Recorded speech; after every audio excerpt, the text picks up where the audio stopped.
Hey everybody, Easter is 1 week away. I know you're not going to miss it, but the question is, who are you inviting? And for those of you who watch online, along with those who join us every week at Lightridge, who are you going to invite to watch Easter Sunday with you? It's 30 to 40 minutes, so worth the time of a friend or coworker or neighbor who doesn't go to church, they're not sure what they think of God. Have them join us. You won't regret it. As their friend, you won't regret it. Also, this coming week, in the next couple weeks, we're going to be sharing Easter posts on Instagram and Facebook. Share them. That's another way to invite a friend or to let them know what you're doing on Easter. Share the posts. Okay, remember, Easter Part 1 is next week on Easter Sunday. Then Easter Part 2 is going to be the following Sunday. And following my message that day, we're going to share communion together, both at Lightridge High School and also here online. Okay, my middle name is Daniel. My parents taught me as a kid that they really loved the story of Daniel from the Bible. And if you know anything about Scripture, if you've been around church for any length of time, you're probably familiar with Daniel, who got put in the lion's den. And because he was true to God and his heart was loyal to God, God spared him from the hungry lions. And it's this dramatic ending, how Daniel is honored and recognized following that incident. That's the story that we know. Today, in this amazing series that Andy's been leading us in, called Your Integrity, Our World, that has everything to do with the impact that our integrity, your integrity and my integrity has on the world around us, he's going to tell an interesting part of the story that we don't give much attention to. If you are tempted to sort of tune out or halfway pay attention to this message, you're really hurting yourself, because God's heart for you and me is so clear in Andy's 26 minute message here. Give it your full attention. I'll be back here in about 26 minutes to wrap up our time together. And as we start this message together, ask God, along with me and everyone else, God, would you make your heart clear to me through Andy's words here? Okay, I'll see you in just a little bit.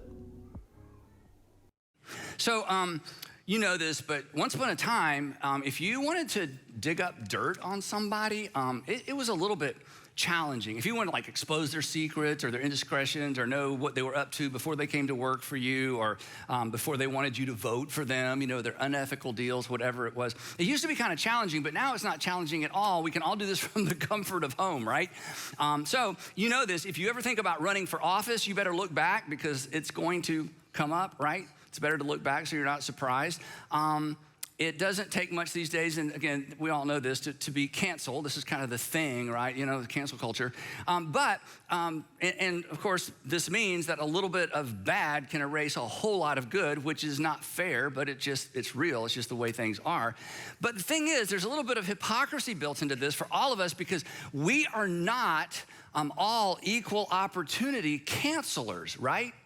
I mean, isn't this true? We maximize all the bad things about the other party's person, you know? It's like, oh, clearly they're disqualified.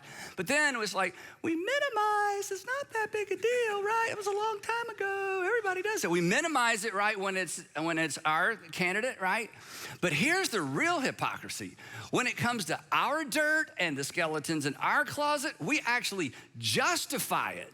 You know, it's like, you know what we do? And this isn't bad. I mean, this is really what we should do for everybody, but we quickly do it for ourselves. When it comes to our stuff, you know, our breach of ethics, you know, we kind of sacrificed our integrity, didn't tell the whole truth, didn't do full disclosure, you know, whatever it might be. When it comes to our stuff, we look at our indiscretions within the context of our entire lives. And we say, oh, it was just this one season of life, one chapter of life, one weekend. It was the exception to the rule. But the interesting thing is, we rarely, I mean, don't raise your hand, but we rarely extend that same courtesy to other people. But we really love it when people extend that courtesy to us. We'll come back to that. just a minute. We are in part 5 of our series, Your Integrity, Our World. Your Integrity, Our World. It's your integrity, but it impacts your entire world, and it impacts ultimately the entire world when you take all of our integrity or our lack of integrity and you roll it all together. We've said that, in terms of a definition, we have a working definition in this series for the term integrity, so we just made this up, but it's easy to remember. Integrity is doing what you ought to, even if it costs you. Doing what you ought to, even if it costs you, because when we don't do what we ought to, it always costs someone else. The stress and the tension and the aftermath of our breach of integrity always gets transferred to some other people. It doesn't just disappear. Our irresponsibility, as we said last time, our irresponsibility ultimately becomes other people's responsibility. Or you could say it this way, that a personal lack of integrity always impacts some other persons. This was maybe your story growing up. You had an older brother or sister, younger brother or sister, and they just were constantly in trouble, and their lack of integrity, it stressed out the whole family. In fact, you didn't get the attention you deserved growing up. You were the good kid, but nobody could pay attention to all the good you did because of the little bit of bad that just created stress and, heartbreak in your family, or maybe it's your husband or a wife or a father or a mother. So a little bit of, a breach of integrity, it gets transferred. The stress, the pressure gets transferred to the people closest to us. Our personal lack of integrity always impacts some other person. And then week 2, I gave you kind of the theme verse. So before I read this to you, or maybe you can quote it out loud, I've asked you to memorize it. I'm going to ask you one last time to sit up really straight. Let's all get our good posture. If you're watching from home, sit up straight. If you're driving, you just stay put. You're good. So I want you to sit up straight. And the reason is because the key verse, the theme verse about integrity it's a posture. Integrity is a posture. Here's what the writer of Proverbs says. The integrity, and here it is, of the upright. The integrity of the upright. Integrity is looking out and looking as far as you can and looking down the road, down the slope. The faster you're going when you're skiing, the further, you have to look ahead. Same with life. The integrity of the upright guides them. The people of integrity are guided by their integrity. That is the decision-making filter. But the crookedness or the bentness of the treacherous will ultimately destroy them because they're looking right here when they make decisions as opposed to out there. Now, previously on Your Integrity, Our World, and I say previously because we're about to pick up where we left off last time, and if you've not been tracking along with us on this series, the best way to do that is on my YouTube channel. Of course, all this stuff is free. You can also access all these messages on your local church website, and the reason I say that specifically about last week and this week is Sandra and I were having dinner this week, and a couple we'd never met before who do not attend our church, they watch actually from Knoxville, walked up and they talked about last week's message. And this gentleman, a little bit older than me, he said, I sent the link to all 9 of my grandchildren. It was required listening, required watching. And I think when we think about the next generation, students, college students, teenagers, however old your kids are, the storyline that we're tracing through the life of Daniel is so applicable, and it's so gritty that I think last week and this week, these would be 2 messages that if you ever pay your kids to watch or listen to things, we did that all the time. Sandra's like, here's $20 after you watch Dad's message from Sunday because you were in Upstreet and we're paying it, or you were in transit. So we did that all the time. So this guy walked up and said, I sent it to all my grandkids. I said, you've got to watch this. So if you've not been keeping up, we hope that you'll go back and keep up and catch up. So previously on Your Integrity, Our World, teenage Daniel gets taken from his city in Jerusalem with some of his friends, and he's basically a hostage to make sure that the folks back in Jerusalem behave themselves. This is what the kings did. So Nebuchadnezzar comes to Jerusalem, comes to what we would call Judea, or what they eventually called Judea, sort of the southern half of Israel, and he conquers this area. They become a group of people that have to pay tribute to Babylon, and to keep them in line, he takes the best and the brightest. He takes them to Babylon, integrates them into his city, and this is a kind of a sweet deal. If you're gonna be kidnapped, this is the way to go. Daniel and his friends will live in the palace, they'll serve in the palace, there's a meal plan, so they're gonna eat and live indoors, which was a big deal in ancient times like it is today, and they would have essentially a 3-year internship where they're trained to serve Nebuchadnezzar, and then they would be brought in and interviewed by Nebuchadnezzar. And as we discovered last time, and if you grew up in church, you're familiar with this story, as soon as Daniel arrives and hears about the meal plan, the text says that Daniel resolved, or literally set his heart, or made up his mind not to defile himself, literally not to desecrate himself, not to lower himself, not to undignify himself, not to play along with the charade, with the royal food and the wine offered him from the king's table. Now, last time we explained why not eating this food was a really, really big deal to Daniel in terms of integrity and the law of his God. So here he is, a teenager in a foreign land. He's gotten a real break, and he's not gonna have to work in the salt mines or do dangerous construction projects or be battle fodder. So here's this amazing opportunity considering everything else going on in the world. And Daniel's like, can't do it, just not gonna play along. And this was really a drop the mic moment for Daniel and his friends, because Daniel made up his mind, as we talked about. He made up his mind ahead of time. Daniel made up his mind before he knew how the story of Daniel was gonna play out. He didn't get to read his story. His story was happening real time. And that's integrity. Integrity is you decide ahead of time, I'm just gonna do the right thing. If you believe in God and God has a personal will for your life, is I'm gonna do what God wants me to do regardless of the outcome. If you're a Christian, I'm gonna follow Jesus regardless of the outcome. I'm gonna do the right thing just because it's the right thing. Now, this decision that he made as a teenager, he's like 15, 16, 17 years old, set a pattern for his life. And this integrity, this commitment to Yahweh was tested over and over and over. But the most famous test would happen 55 years later. So let that sink in. 55 years later, he's about 70 years old. Nebuchadnezzar has died, and so has the Babylonian Empire. Now the Persians are the big dog, and it's the Persian Empire. And Daniel has made the transition from Babylon to the Persian Empire, and now he works for the new king, Darius, the king of kings. And as we talked about last time, the king of kings, Darius, decides to reorg the entire empire. So he decides to establish 120 governors, and then over those 120 governors, there will be 3 administrators that oversee the 120 governors. That way he can spend more time at the beach, except there's no beach close to where he lives. Then he decides he's gonna put Daniel's gonna be one of these 3 administrators, and he decides he's gonna allow Daniel to even oversee the other 2 administrators. Well, this is a real problem for the other governors, administrators. Daniel's not even from there. I mean, he was a hostage. He was a kid. He's Hebrew.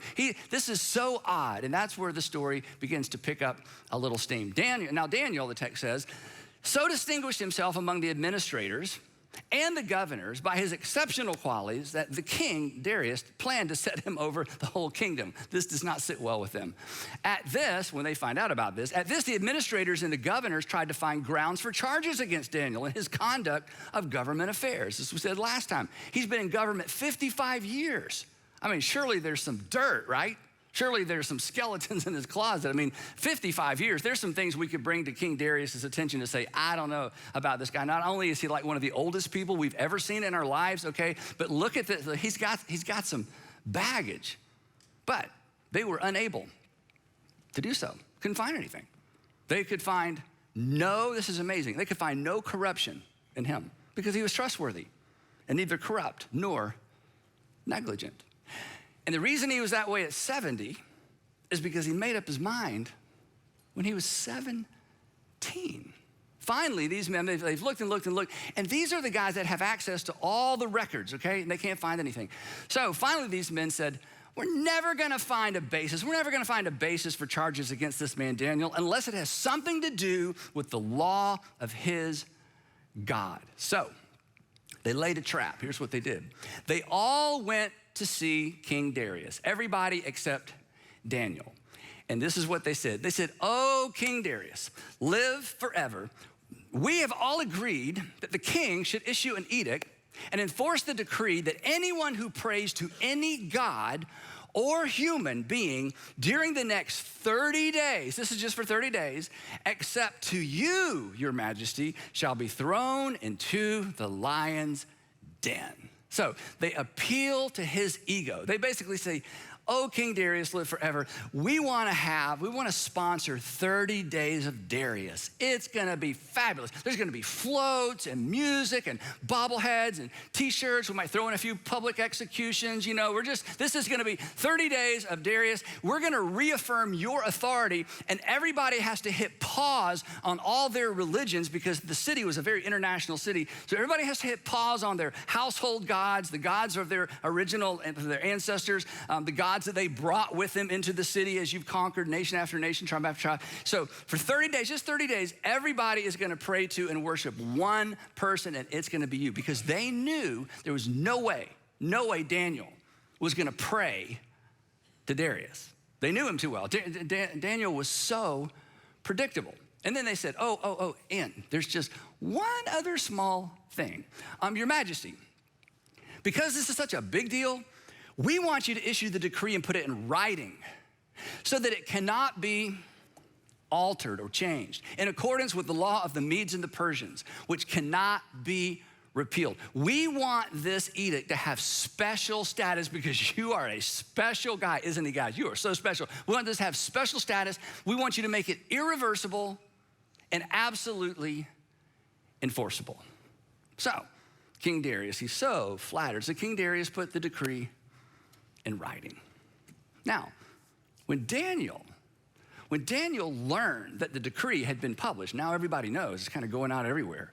He went home to his upstairs room where the windows opened, and what would you do?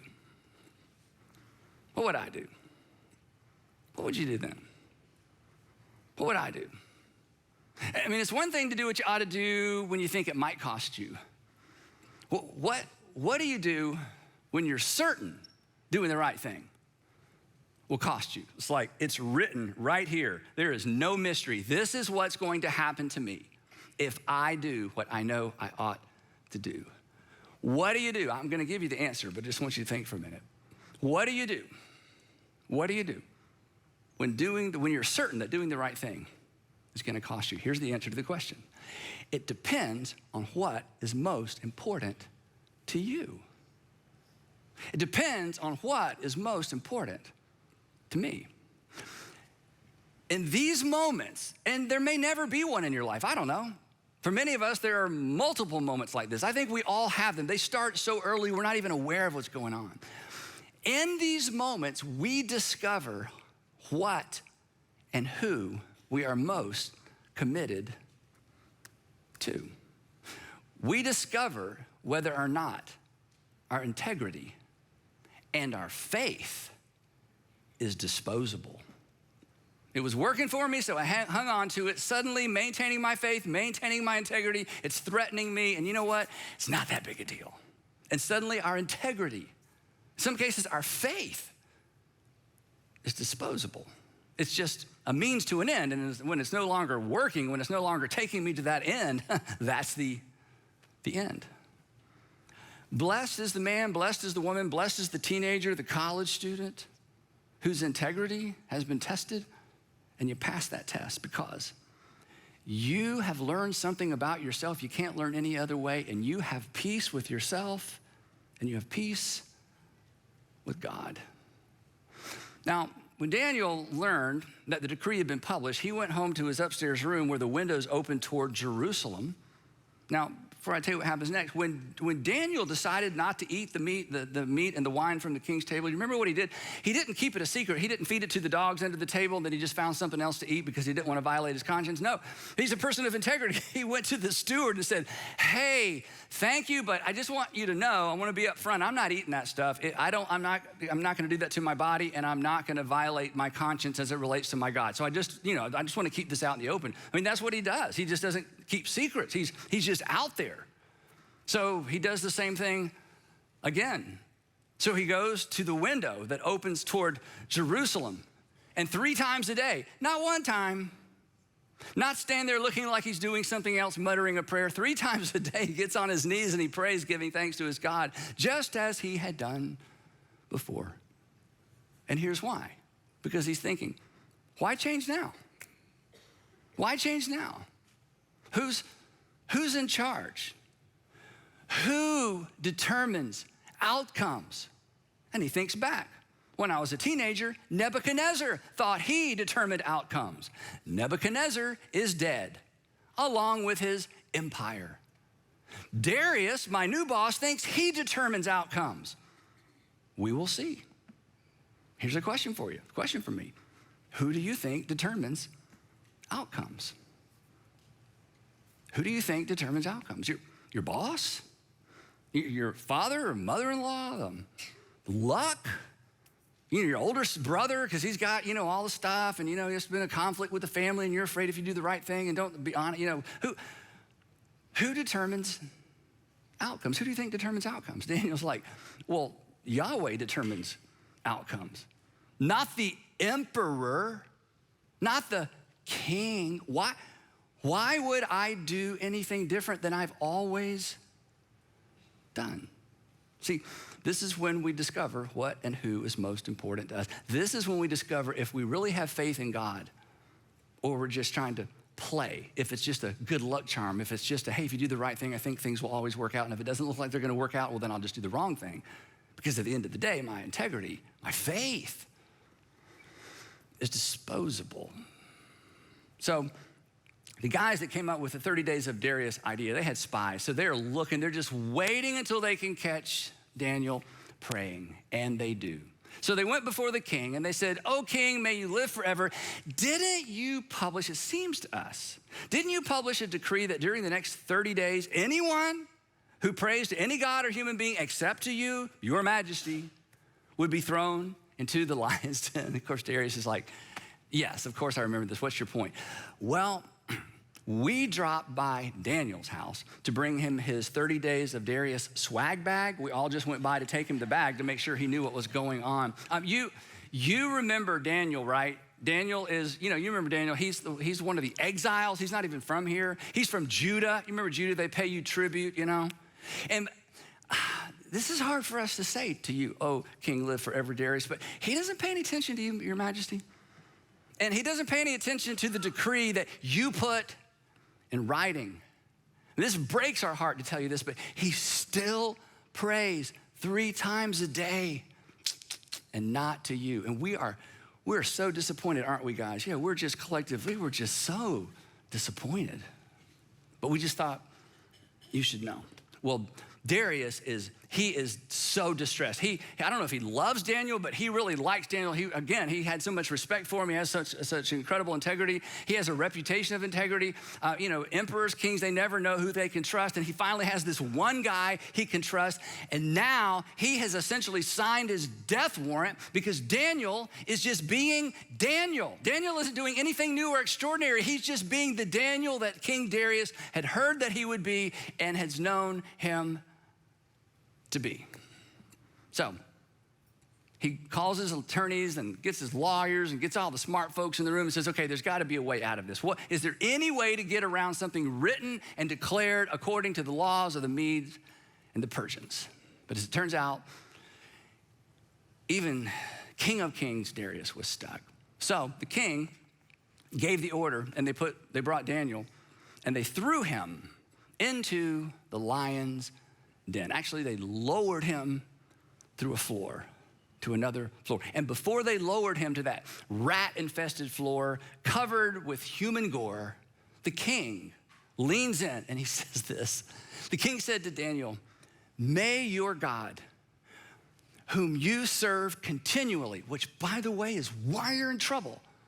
"May your God, whom you serve continually, rescue you." In other words, may the God that you are more committed to than your own preservation rescue you. And then a stone was brought and placed over the mouth of the den. The king, this is such an interesting bit of detail, the king returned to his palace and he spent the night without eating and without any entertainment being brought to him, and he could not sleep. And he's laying in bed going, 30 Days of Darius, 30 Days of Darius flowed to music and Bible. Who came up with this, right? Whose idea was this anyway? Then the text says, at the first light of dawn, the king got up and hurried to the lion's den. And when he came near, he called to Daniel. He didn't want to look. It's like, don't remove this. No, we're good. Daniel, he'd seen the aftermath of this before. This was just the way of things.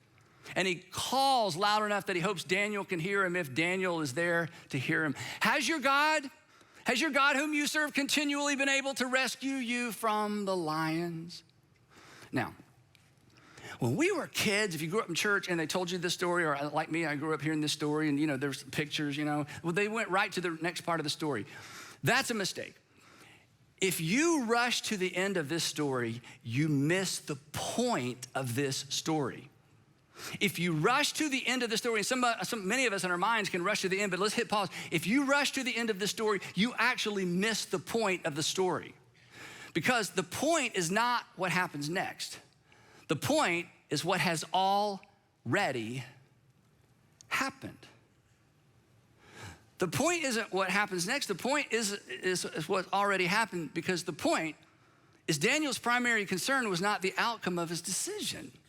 If Daniel's primary concern was the outcome of his decision, I think he would have made a different decision, right? His primary concern was doing the right thing. His primary concern was not violating his conscience. His primary concern as a God follower was being faithful to Yahweh, his God. And doing the right thing for Daniel was the win. If the story ended here, Daniel won. If we didn't even know what happened, Daniel won. Because the point of the story isn't what happens next. The point of the story is what has already happened. Daniel won. And he decided to leave the outcome to God. Daniel's primary concern was not the outcome of his decision. His primary concern was doing what he knew God wanted him to do, and then he would trust God with the outcome. And here's the thing I want you to hear, and I say this over and over, and I don't know if it gets lost in all the other stuff we talk about. There was no guarantee for Daniel, and there's no guarantee for you either. The point is the faithfulness or the unfaithfulness of the person for whom God chose to come through for, and in some cases did not choose to come through for, but that has nothing to do with the faithfulness of God. In most cases, it says more about the faithfulness of men and women and students. This is how Daniel lived his life. I'm just gonna do what I'm supposed to do, and I trust God with the outcomes, but there's no guarantee. God doesn't owe me anything. So here's the question. What is your win? Daniel's win was, I'm just gonna do what I'm supposed to do and trust God with outcomes. He'd already won, regardless of outcome. What's your win? What's your win? While you're thinking about that, let me help you a little bit. Do you know what the one thing is you can't lose? You can't lose what you do. No one can take that away from you. No one can ever take away what you do. Now, there's some things you wish they could take away that you did, but in terms of what we're talking about, the only thing that can't be taken away from you is what you do. And here's why that's important. And Daniel understood this. Everything we gain by sacrificing our integrity, everything you will ever gain when you sacrifice, and that's why we sacrifice our integrity. There's something coming our way, right? Well, I thought she did call me back. I did get the job. They didn't leave. There's always something that we're bargaining. Everything you will gain by sacrificing your integrity, or when you sacrifice your integrity, everything you gain either can or will be taken away. It's lose-lose. You lose your integrity, and eventually you lose what you knew was coming or hoped was coming your way when you gave up or traded your integrity. It's lose-lose. Daniel won before he knew the outcome, because the win for him wasn't the outcome. The win for him was doing what he knew God in heaven wanted him to do. All right, this point that Andy has made today, that Daniel's primary concern wasn't the actual outcome, it was choosing rightly, brings full circle the whole point of the series, that integrity is doing what we ought to even when it costs you. Integrity is doing what you ought to, even when it costs you. And that means not that we don't care about what happens to us or how people treat us or how we're thought of, but that our greatest audience is God. And that when we choose what's right, when we choose His plan, He, in full control, leads every aspect of our lives toward good, toward His good, and toward influence of your world. Let me pray with you. God, I ask you to work deep into us the courage, the trust and the courage to choose what is right, even when it costs us, and that we would choose not based on what the outcome may be or how we may be viewed or treated, but we would choose what's pleasing to you.